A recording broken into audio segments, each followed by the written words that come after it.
Halo sahabat, kembali lagi bersama channel inspiratif kita Mix Media, karena wawasan itu penting.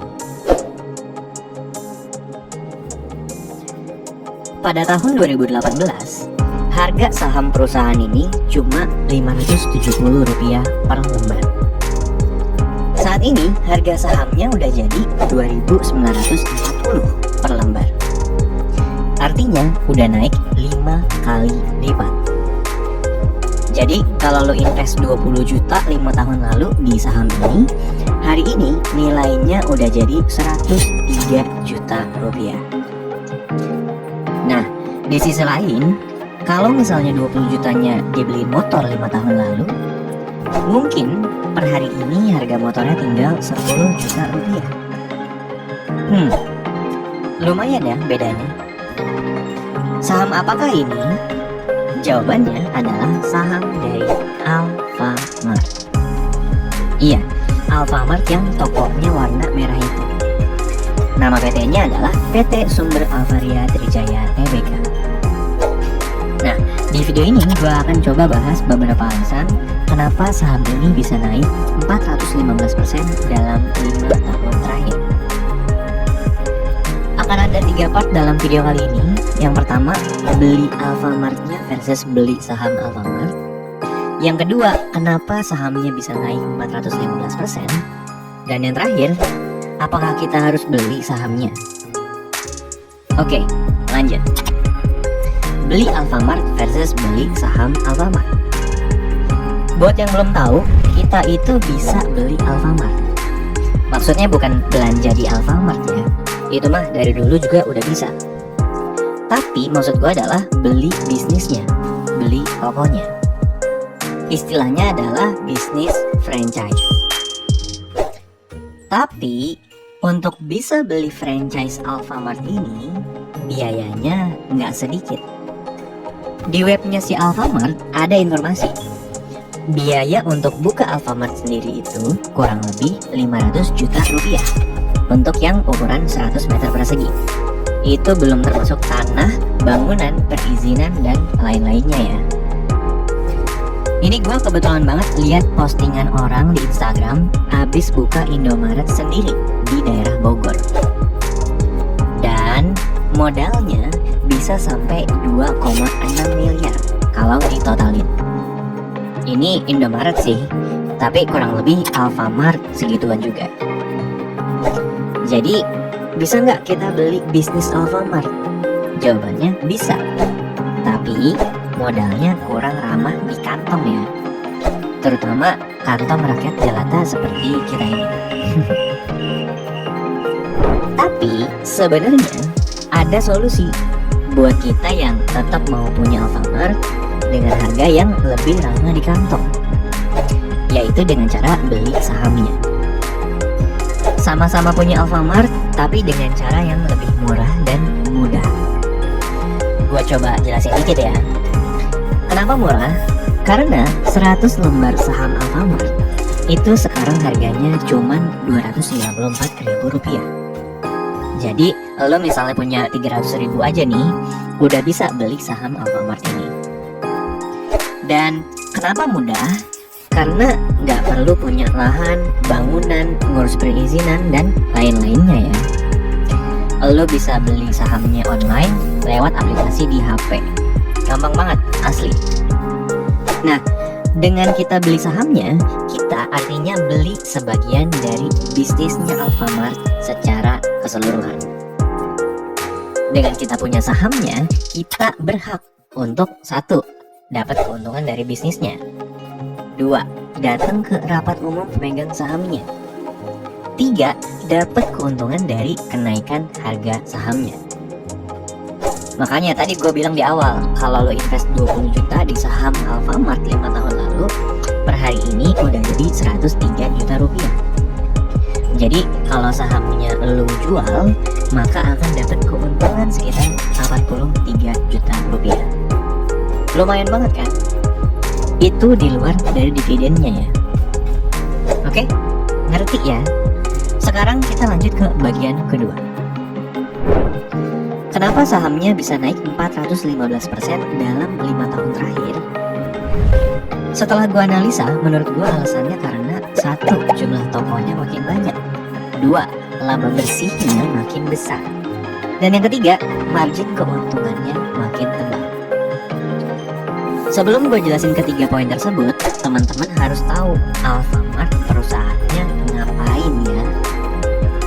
Alfamart itu ibarat toserba alias toko serba ada. Dia segmen usahanya ada dua, jualan makanan dan bukan makanan. Makanan udah jelas ya, bisa ditelan. Kalau bukan makanan, harusnya sih nggak bisa ditelan. Nah, Alfamart dapat stok barang itu dari pabrik-pabrik, lalu dia jajakan di tokonya. Kalau ada yang beli, ya Alfamart dapat untung. Contoh, Kitela. Di Alfamart, misalnya dijual 10.000 per bungkus. Ternyata dari pabriknya Kitela, si Alfamart dapat harga cuma 8.000 per bungkus. Berarti Alfamart ngambil untung 2.000 per bungkus dong. Ya nggak? Tapi jangan lupa, ada biaya lain-lainnya yang kita sebut sebagai beban usaha. Ada gaji karyawan lah, listrik, transportasi, sewa tempat, promosi, dan lain-lain. Sehingga dari Rp2.000 keuntungan itu, si Alfamart cuma bisa dapat untung bersih Rp200 per bungkus Kitela. Alias net profit marginnya adalah 2%. Mungkin ada yang mikir, wah kecil banget ya, untungnya cuma 2% dari tiap barang yang terjual. Eits, nanti dulu. Ternyata emang bisnis toserba kayak Alfamart gini, margin keuntungan bersihnya memang tipis. Bisa nggak dia jual Kitela harganya 11.000 per bungkus? Bisa-bisa aja. Tapi kalau Indomaret jualnya 10.200, ya orang-orang belinya di Indomaret dong. Ngapain di Alfa? Gitu kan? Jadi makanya di bisnis toserba atau minimarket modern kayak gini, tagline-nya adalah hashtag serba murah, hashtag paling murah, hashtag kami ganti selisihnya 2 kali lipat kalau toko lain lebih murah. Oke? Kira-kira ngerti ya bisnis Alfamart ini modelnya kayak gimana? Sekarang kita cek data jumlah tokonya. Tahun 2018, jumlah gerai Alfamart itu ada 15.385. 5 tahun kemudian, nambah 35% jumlah gerainya. Jadi 20.798. Kira-kira nambah 7,83% tiap tahunnya. Nah, nambah toko, harapan perusahaannya adalah nambah pendapatan dong. Ya nggak? Nambah pendapatan, harapannya nambah juga keuntungan bersihnya. Sekarang kita cek pendapatannya. Ternyata bener nih, pendapatannya juga naik. Dari yang tadinya 66,8 triliun di tahun 2018, di tahun 2022 pendapatannya udah jadi 96,9 triliun. Alias tumbuh 45% dibanding 5 tahun lalu. Wih, tokonya cuma nambah 35%, tapi penjualannya naik 45%. Menarik ya. Pertanyaan lanjutannya adalah, laba bersihnya naik juga nggak?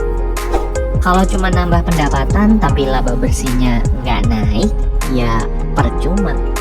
Ya nggak? Sekarang kita cek laba bersihnya. Ternyata laba bersihnya pun naik juga nih. Dari yang tadinya 650 miliar di tahun 2018, sekarang labanya jadi 2,8 triliun di 2022. Alias laba bersihnya tumbuh sekitar 340%. Ini luar biasa menurut gua. Kenapa luar biasa? Karena satu, tokonya cuma nambah 35% jumlahnya dalam 5 tahun terakhir. Dan yang kedua, pendapatannya cuma nambah 45% dalam jangka waktu yang sama. Tapi si laba bersihnya ini bukan cuma naik 35% atau cuma naik 45%, tapi naiknya 340%, alias 4,4 kali lipat dalam jangka waktu yang sama. Dari yang cuma dapat untung 650 miliar di tahun 2018, sekarang labanya udah jadi 2,8 triliun setahun. Kok bisa gitu ya? Kok bisa pendapatannya naik nggak seberapa, tapi labanya naik gila-gilaan? Ini semua bisa terjadi karena margin keuntungan bersih dari perusahaan Alfamart ini makin tebal. Lo lihat yang ini coba. Di tahun 2018, margin keuntungan bersih AMRT ini cuma 0,97%. Artinya apa? Artinya kalau Alfamart ini berhasil dapat penjualan 1 triliun di tahun itu, berarti keuntungan bersihnya yang benar-benar bersih diterima oleh perusahaan Alfamart adalah 0,97% dari 1 triliun tadi, alias cuma 9,7 miliar rupiah.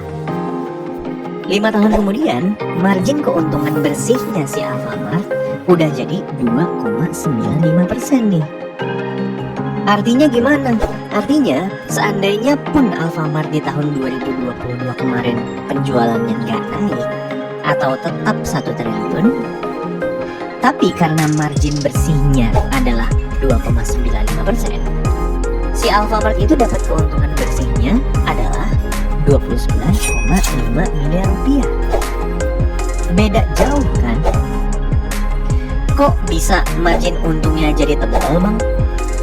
Nah, menurut gua itulah kehebatan dari manajemen si Alfamart ini. Gua tentu nggak tahu persis strategi apa yang dilakukan oleh mereka ya. Tapi ngelihat bisnis yang margin bersihnya cuma 1% dari pendapatan aja, menurut gua ngeri-ngeri sedap. Salah gerak dikit bisa rugi mereka. Tapi si Alfamart ini dari yang marginnya cuma sekitar kurang dari 1%, naik jadi hampir 3%. Tentu ini luar biasa ya. Dengan adanya data seperti ini, sekarang perusahaan ini bisa kita anggap jauh lebih efisien dibandingkan Alfamart 5 tahun yang lalu.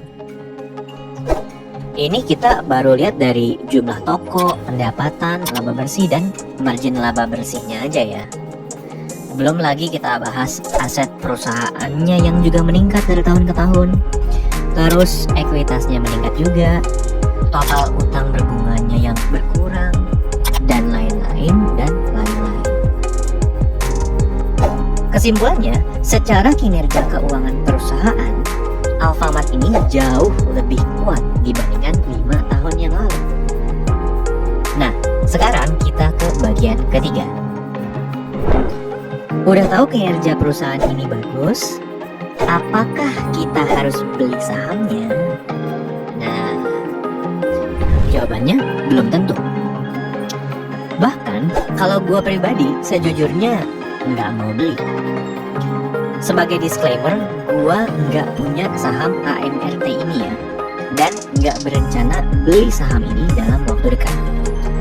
Jadi semoga penilaian gua cukup objektif. Kenapa gua nggak tertarik untuk beli perusahaan ini? Karena menurut gua harganya udah kemahalan di 2.940 per lembar sahamnya. Kenapa kemahalan? Karena biarpun jumlah gerainya udah lebih banyak 35% dibanding 5 tahun lalu, pendapatannya juga meningkat 45%, dan labanya udah meningkat gila-gilaan sebesar 340%. Tapi harga sahamnya udah meningkat 415%.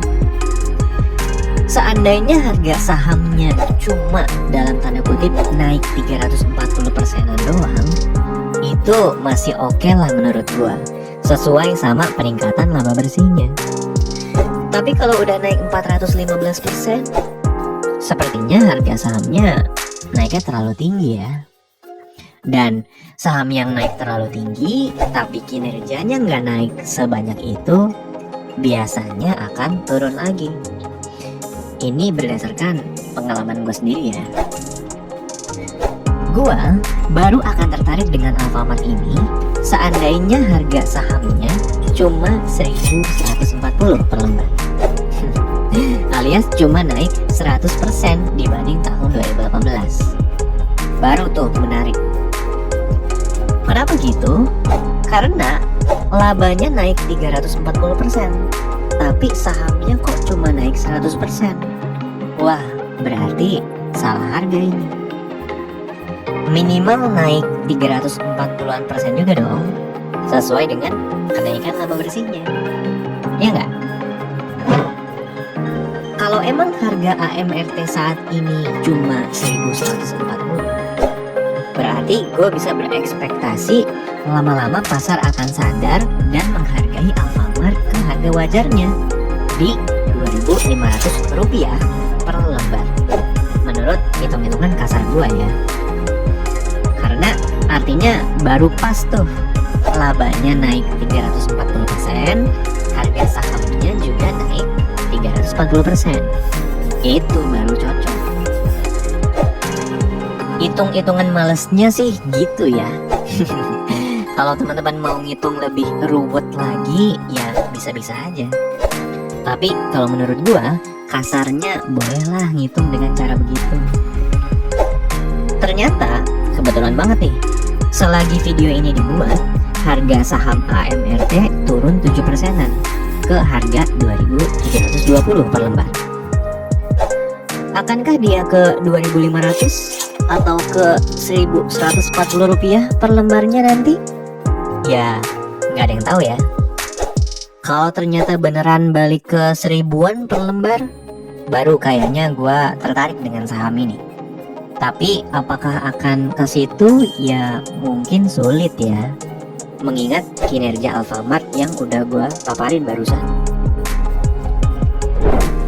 Sebagai kesimpulan, dalam hal keuntungan, dua-duanya baik beli saham Alfamart atau beli franchise-nya pasti ada untungnya ya. Kalau saham bisa dapat kenaikan harga sahamnya kayak cerita tadi, dan bisa juga dapat dividennya tiap tahun. Kalau franchise ya dapat keuntungan dari kegiatan operasionalnya di toko. Bedanya kalau beli saham kita nggak berpartisipasi secara langsung untuk ngurusin Alfamartnya. Kalau franchise ya harus terlibat langsung.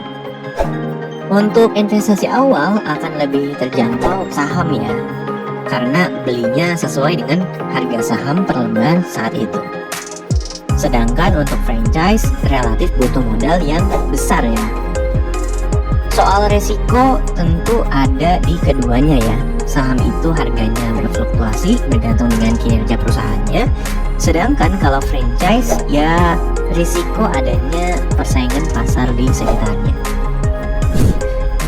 Poin yang benar-benar plus dari saham dibandingkan dengan franchise adalah di bagian nggak ribetnya ya.